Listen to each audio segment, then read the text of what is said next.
هەر ڕاستەوخۆ لەگەڵ بەڕێز حوسێن خۆشناو نووسەر و ڕۆژنامەنووس و سەرنووسەری ڕۆژنامەی فۆرات لە ئوسترالیا قسە دەکەم لەبارەی سەردانەکەی سەرۆکوەزیران مەسرور بارزانی کە بە سەردانێکی 5 ڕۆژە بە داواتی فەرمی حکوومەتی ئەمریکا کۆمەڵک دیدار و کۆبوونەوەی گرنگی ئەنجامدا کە ئەم دیدار و کۆبوونەوانە لە میدیاکانی ئەمریکا میدیا عەرەبی و ناوخۆیەکانیش دەنگدانەوەیکی زۆری هەبوو لەسەر گرنگی ئەم سەردانە لە بەڕێزیان دەپرسم بەڕێز حوسێن سپاس کە لەگەڵ کوردستان 24 گرنگی سەردانەکەی سەرۆکوەزیران مەسرور بارزانی لەم کاتەدا لە چیدا دەبینن بە تایبەتی کە جەنابەت بە وردی ئاماژەت بە کردنەوەی دەواازەی گەورەی دیبلۆماسی و ڕێگە خۆشکەرێک بۆ قۆناغی داهاتووی سەرکەوتن و بەرەو پێشچوونی کورد کردوتەوە لە وتارەکەتدا. بێگومان سەردانی جەنابی سەرۆکوەزیران بەڕێز مەسرور بارزانی بۆ ئەمریکا واژۆکردنی ئەو ڕێکەوتنامانە لەگەڵ ئەو دوو شەریکەیە ئەو دوو کۆمپانیای ئەمریکیە بۆ مەسەلەی دابینکردنی نەوت و دەرهێنانی نەوت و پەرەپێدانی باریابووی کوردستان لەبارەی بووزەوە ئەمانە سەرەتای هەنگاوی یەکلاکەرەوە بۆ ئەوەی کوردستانیش بتوانێتن لە پێگەی وزەی جیهانیدا پێگەی خۆی بەدەستبێنێتن. هەروەها ئەمە وەکو مافێکی ڕەوای گەلی کوردستان کە بتوانێتن لەو ڕێگەی ئازادی یاخود ئابووری سەربەخۆ یاخود بەشێک لەو مافانەی کە لە دەستوری عێراق زامن کراون بۆ ملەتی کورد بەدەی بێنێ. سەردانەکەی سەرۆک وەزیرانی کوردستان بەڕێز مەسرور بارزانی بۆ ئەمریکا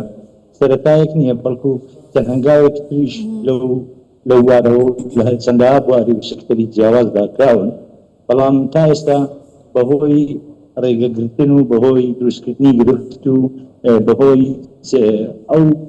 دوو نیفاقەی کە لە عێراقا هەیە لەژێر ئەو سیستەمە هەیە کە پێشەکردنی مافی ملەتی کوردە تا ئێستا هەنگاوانە بە شێوەیەکی ڕێکوپێک لە ساڵاکانی ڕابردوو نەگەیشتنە بواری جێبەجێکردن. بێگومانە هەنگاوەی ئەم جاریان پاڵپشتنی دەوڵەتی بەخۆیەوە بینیوە هەروەها لە ڕووی بەڵێ. باشە، بۆچی بەغدا ڕێگرە لەم بەرەو پێشچوونانەی کە هەرێمی کوردستان دەکات هاوکات لەگەڵەوەی کە ئەم ڕێککەوتنانەی کە حکوومەتی هەرێم لەگەڵ کۆمپانیا ئەمریکیەکان کردوێتی لە بەرژەوەندی خەڵکی عێراقیشتایە تەنها کوردستانی هاوکات پاڵپشتینی و دەوڵەتی بۆ هەرێمی کوردستان وەکو ئاماژەت پێکرد چی دەگەیەنێت چ پەیامێک بۆ عێراق دەگەیەنێت؟ لە دوای ڕووخانە ڕژێمی باس لە ساڵ 2023 تا ئێستا ئەو حکوومەتانەی کە هاتوونە عێراق و حکمی عێراقیان بەدەستەوە بووە تا ئێستا بە شێوەیەکی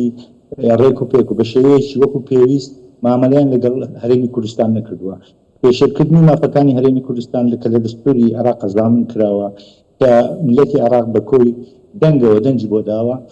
مافەکانی ملەتی کوردی لە هەرێمی کوردستان ئاماژە پێ کردووە و داناوە، بەڵام بەهۆی بوونی ئەو نەفەسە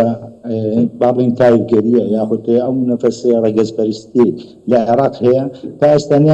نیان هێشتووە دەستوری عێراق بە شێوەیەکی ڕێک وەکو پێویست جێبەجێ بکرێت. تا ئێستا مەسەلەی نەوت و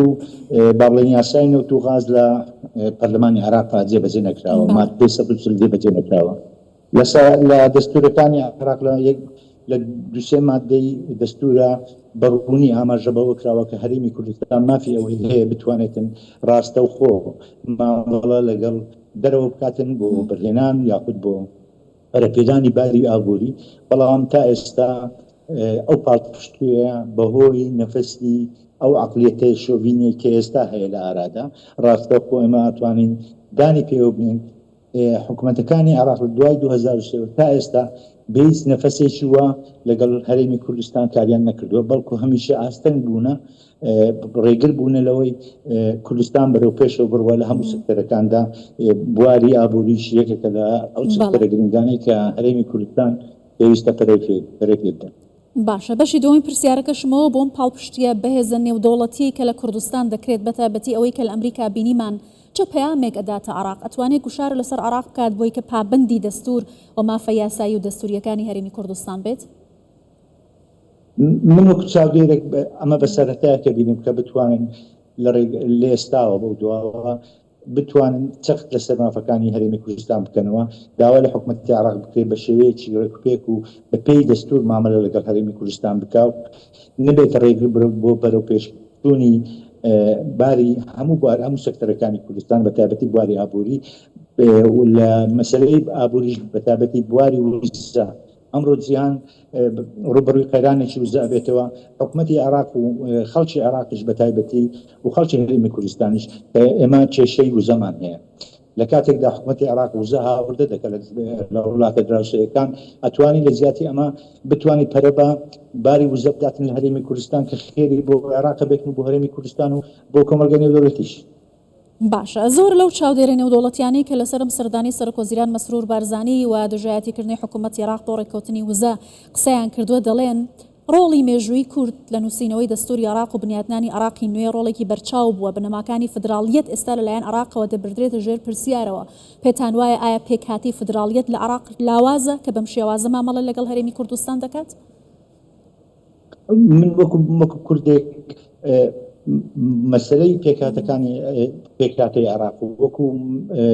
بواری دەستور و جێبەجێکردنی دەستور و پێشێرکردنی دەستور تا ئێستا هیچ بەندێکی دەستور کە لە بەرژەوەندی هەرێمی کوردستان هەیە بە شێوەیەکی ڕێکوپێک جێبەجێ نەکراوە. وەکو نظامێکی فدرالی تا ئێستا لە عێراقا ئەم نەفەسێ نییە. بۆ نمونە تا ئێستا کاربەدەستانی عێراق هەتا ئێستا خۆیان لە بەرپرسایەتی خۆیانە بدنەوە بەرامبەر بە هەرێمی کوردستان جەلسە لە بواری دەستور بێت لە بواری دەوڵەت بێت لە بواری ڕێککەوتنەکانیش بێتن. هەموو ئەو حکوومەتانەی لە 2023 تا ئێستا کاتونە سەر حکم باڵادەستن لە عێراق لە بدایەتی یاخود لە سەرەتای دروستکردنی ئەم حکوومەتانە لەگەڵ هەرێمی کوردستان چەندەها ڕێککەوتنامەیان ئیمزا کردووە بۆ جێبەجێکردنی ئەو بەندانە، بەڵام هیچێکیان لەو حکوومەتانە هیچ پابەند نەبوونە بۆ ڕێککەوتنانە، بەڵکو هەموو بەندەکانی دەستوریش کە مافی هەرێمی کوردستانی تێدا کراوە پێشێریان کردوون. باشە پێت وایە ئەم گرنگیدانەی ئەمریکا بە سەردانی سەرۆکوەزیرانی هەرێمی کوردستان و کۆبوونەوە لە ئاستی باڵا لەگەڵ بەرپرسانی ئیدارەی ترامپ وەرچەرخانێکی گرنگە لە پەیوەندیەکانی نێوان هەرێمی کوردستان و ئەوکات ئەمریکا دەکرێت سەرەتای قۆناغێکی نوێ بێت لەم پەیوەندیانە بۆ دەستەبەرکردنی مافەکانی گەلی کورد لە ڕێگەی پەیوەندی دیبلۆماسی بەهێزەوە؟ من پێم وایە ئەمە بۆ خۆی لە خۆیدا پەیامێکی توندە بۆ حکوومەتی عێراق ئەو کاربەدەستانێکی ئێستا حکمیان بەدەستەوە لە عێراق، هەروەها مەپاڵپشتیەکی گەورەیە بۆ هەرێمی کوردستان نەکە لەلایەن ئەمریکاوە بەڵکو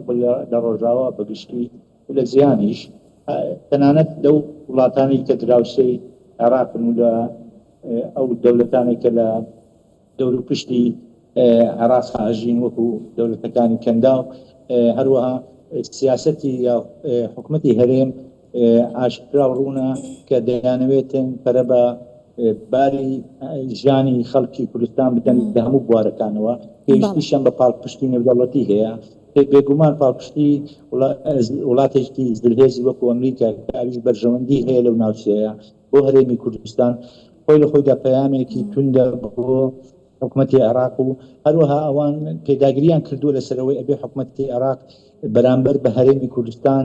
ئەم سیاسەتەی کە پەیڕێوی کردووە تا ئێستا بیگۆڕێتن لەبەرەوەی بەرژەوەندی ئەمریکاش لەو ناوچەیە لەگەڵ بەرژەوەندی هەرێمی کوردستانە ڕێکەگرێنەوە. من پێم وایە سەرەتایەکی زۆر باشە بۆ هەرێمی کوردستان. بەڵێ زۆر سپاس دەکەم بەڕێز حوسێن خۆشناو نووسەر و ڕۆژنامەنووس لە سیدنیەوە لەگەڵ ماوەی سپاس.